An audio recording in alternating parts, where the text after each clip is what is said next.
Israel మధ్య యుద్ధం అంతకంతకు పెరుగుతుండటంతో ఏ క్షణం ఏం జరుగుతుందో అని ఉత్కంఠగా మారింది. అటు యుద్ధం మొదలైందని ఖమేనీ, ఇటు ఇరాన్తో చర్చలు లేవని ట్రంప్ అంటున్నారు. మరోవైపు ఇజ్రాయెల్ వరుస దాడులతో క్షణం ఉత్కంఠ రేకెత్తిస్తోంది. ఇజ్రాయెల్ అమెరికా ఒత్తిడితో ఖమేనీ తలపుతారా? ఇరాన్లో ఖమేనీ కాలం చెల్లినట్టేనా? అటు ఖమేనీ చనిపోతే తప్ప ఇజ్రాయెల్ ఇరాన్ యుద్ధానికి ముగింపు ఉండదని ఇజ్రాయెల్ ప్రధాని నెతన్యాహు అంటున్నారు.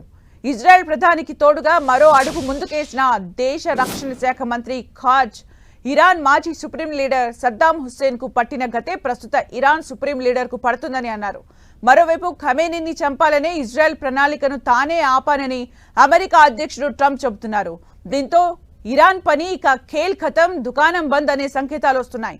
ఒకవేళ ఇజ్రాయెల్ కు అమెరికా తోడుగా నిలబడి ఇరాన్ సుప్రీం లీడర్ ఖమేనీని చంపేస్తే ఆ తర్వాత ఇరాన్ కు కాబోయే లీడర్ ఎవరు?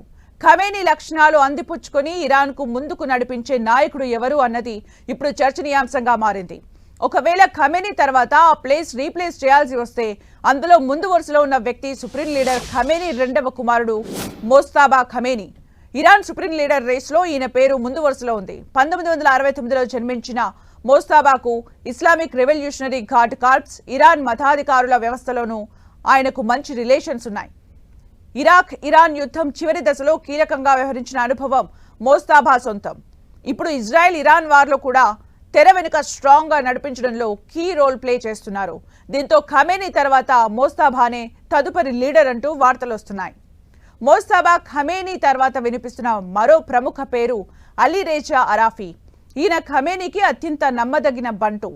అరాఫీ నిపుణుల assembly deputy chairman, Guardian council సభ్యుడు సహా పలు కీలక పదవుల్లో బాధ్యతలు నిర్వహిస్తున్నారు. దీంతో మోస్తాబా ఖమేనీ కాదంటే ఆయన తర్వాత అలీ రేజా అరాఫీ ఇరాన్ లీడర్ అయ్యే అవకాశం ఉంది.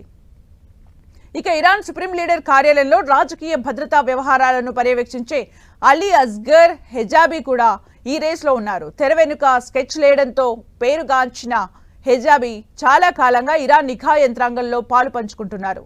అంతేకాకుండా వ్యూహాత్మక నిర్ణయం తీసుకోవడంలోనూ ఆయన కీలక పాత్ర పోషిస్తున్నారు. దీంతో ఈయన పేరు కూడా రేస్లో బలంగా వినిపిస్తోంది. న్యాయ వ్యవస్థ, నిఘా వర్గాల్లో దశాబ్దాలుగా పనిచేసిన ఘేలం హుస్సేన్ మెహసేని పేరు కూడా ఇరాన్ సుప్రీం లీడర్ రేస్లో ఉంది. ఆయన గతంలో అధ్యక్షుడు మహమ్మద్ అహ్మదీనేజాద్ ఆధ్వర్యంలో ఇరాన్ నిఘా మంత్రిగా పనిచేశారు.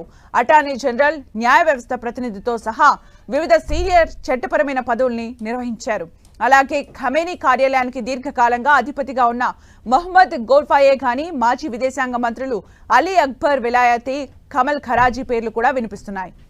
అటు రేస్లో ఇంతమంది పేర్లు ఉండటంతో అసలు ఇరాన్ అధ్యక్షుడిని ఎలా ఎంచుకుంటారన్నది కూడా ఆసక్తికరంగా మారింది.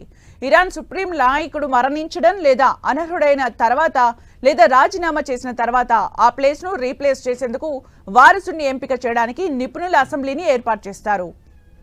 ఈ అసెంబ్లీలో ప్రజలచే ఎన్నుకోబడిన సీనియర్ మతాధికారులు ఉంటారు. కానీ ఇరాన్ గార్డియన్ కౌన్సిల్ ద్వారా పరిశీలించబడతారు.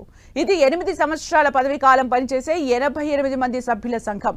దాదాపుగా ప్రజా పారదర్శకత లేని రహస్య ప్రక్రియలో అభ్యర్థుల్ని నామినేట్ చేయడానికి, ఓటు వేయడానికి వారు క్లోజ్డ్ సెషన్లో సమావేశమవుతారు. ఆ తర్వాత కొత్త సుప్రీం లీడర్ను నియమించడానికి 88 ఓట్లలో కనీసం 45 ఓట్ల సాధారణ మెజారిటీ అవసరం. ఒకవేళ ఆ మెజారిటీ మార్కులో ఎవరు గెలిస్తే వారే ఇరాన్ సుప్రీం లీడర్గా కొనసాగుతారు.